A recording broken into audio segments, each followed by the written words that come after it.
Share ko lang guys para hindi kayo malagasan sa pag-participate sa live streaming, live sa YouTube. Attendance nyo yung main channel nyo. Importante kasi yung attendance para malapag yung main channel nyo. Kasi hindi alam ni host kung ano yung main channel nyo. Kaya kapag nag-comments yung main channel nyo doon, i-check yun ni host yung mga comments doon na mga main channel nyo. Iisa-isahin niya paglapag pag time na ng paglapag ng mga participants.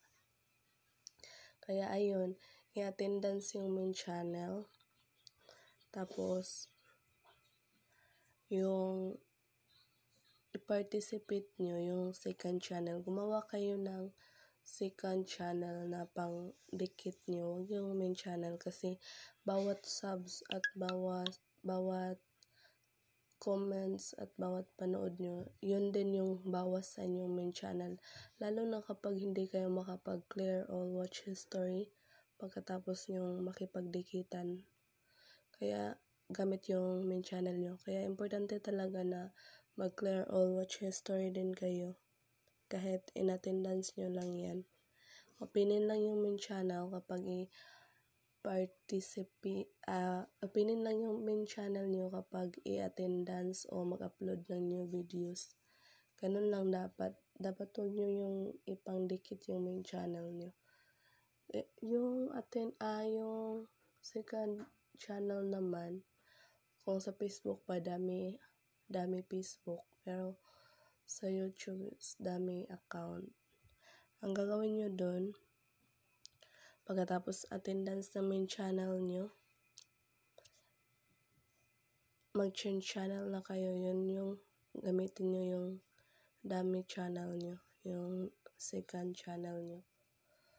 Lagyan nyo na lang ng, kunwari, sa akin, katam ko. So, yung ninja ko dati, yung mga dami account ko dati na pinag-participate ko, nilagyan ko lang ng ninja katam ko para alam ni host na nagbabakas pa rin ako, na andyan pa rin ako.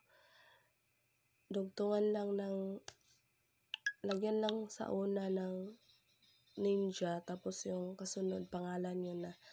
Gayahin nyo lang yung pangalan sa main channel nyo para makita ni host na andyan pa rin kayo, na hindi kayo nawawala.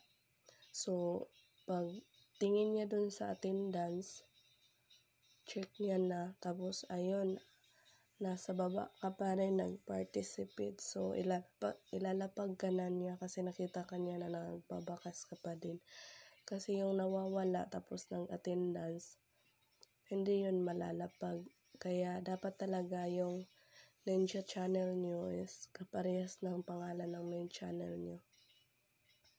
So, ganun lang. Yung pag live pala, kapag sa live streaming, bawat link na ilalapag ni host, yun lang din yung didikitan nyo. Para pag kayo naman, anuhan nyo lang yun, yung bawat link na ilapag ni host, pasukin nyo lang, pindutin nyo lang yun, tapos nandun na kayo sa link, sa video link na nilapag. I-like nyo lang yun, tapos i-subscribe, tapos mag-iwan kayo ng comments. I-appreciate nyo yung video na nakita nyo dun. Tapos bumalik na kayo, tapos sabihin nyo dun sa top shot sa live streaming na Dan, kung ano mang pangalan nung pinasok nyo. Ganito na, Dan Genie. Tapos may iba na po na naman na link na nilapag, yun pasukin nyo ulit. Tapos ganun lang din ulit yung gagawin nyo. I-like at i-subscribe, tapos mag-iwan ng comment. Pagbalik na naman sa top shot, sabihin nyo naman yung pangalan ng pinasok nyo na link. Tapos ganun lang paulit-ulit hanggang link mo na yung ilapag. Ganun din gagawin ng participants, kasamahan mong participants sa link mo. So, ganun lang kadali hanggang matapos. Ganun lang yung live. Tapos, kung baguhan ka pa, i-message mo lang yung host or ipalapag mo yung Facebook niya para ma-message mo. Tapos, magpa-add ka sa GC group chat para makapag-claim rewards ka. So, yun lang, no? Ganun lang yung gagawin kapag sasali kayo sa live streaming. Sa totoo lang, hindi talaga nakakalagas basta sumunod lang sa mga guide. Hindi nalalagas yung mga bigay, tapos hindi rin nalalagas yung dumidikit sa'yo. Basta yung gagawin mo lang, i-attendance mo lang yung main channel mo, wag mo yun ipangdikit. Tapos, kung naipangdikit mo man yun, mag-clear all watch history ka, may bawas man, 2, 3, madami na yung 5, pero usually lang talaga. Pero kapag hindi ka nakapag-clear all watch history, asahan mo madaming lagas yan. Tapos, ayun, yung Ninja channel, yun yung ipang participate, ipang dikit mo, ipang subs, ipang like, ipang comments, ipang watch. So, ganun yung trabaho ng second channel natin. Napaka-importante niya. Tapos yung main channel natin, palaguin lang, opinion lang pag i-attendance, mag-upload new videos. So, ganun lang yung gagawin niyo. Sana makatulong tong guide na ginawa ko. Madami nang lumago na sumali sa live streaming. Hindi talaga siya nalalagas basta sumunod lang sa guide. Madali lang naman.